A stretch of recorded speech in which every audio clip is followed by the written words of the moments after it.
Idinaan sa pagsasayaw ng mga estudyante sa Quezon City ang kampanya kontra dengue at leptospirosis. Ngayong tag-ulan daw kasi inaasahang tataas pa ang bilang ng mga ito, lalo na raw sa mga lugar na bahain. Ayon sa Department of Health, kalinisan pa rin ang pinakamabisang pangontra sa mga sakit na ito. May report si Sherry Ann Torres. Araw ng pagsayaw ngayon sa Commonwealth Elementary School. Pero ang pag-indak nila, hindi simpleng kasayahan lang, kundi dance steps din kontra dengue at leptospirosis. Nauna ng pinasikat ni DOH Assistant Secretary Dr. Eric Tayag. Tingnan mo yung movements namin, parang oops, alis ka dyan. Itaboy ang mga lamok para mapagpag. Mga opisyal pa ng DepEd at DOH ang nagsample ng dance steps. Tinuruan din nila ang mga bata at mga magulang kung paano makakaiwas sa dengue at leptospirosis. Nanigay din ng gamot sa eskwelahan. Pero ang #1 pangontra raw, kalinisan sa bahay at sa buong komunidad.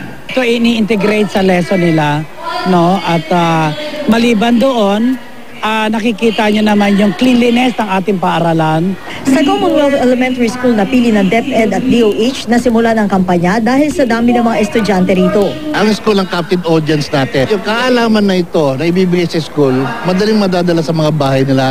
Pumili na rin ang organizers na magiging miyembro ng Batang Energy Response Team na magtuturo ng mga hakbang kontra dengue at leptospirosis.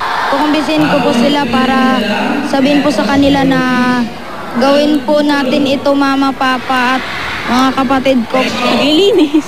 Yung mga itatapon, yung mga may mga tubig na na naiimbak.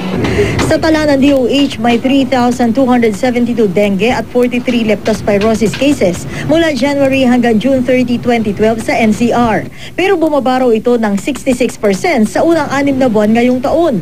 Pero sa Iloilo, ang dating 1,051 dengue cases, pumapalo na sa 1,805 simula nitong Enero.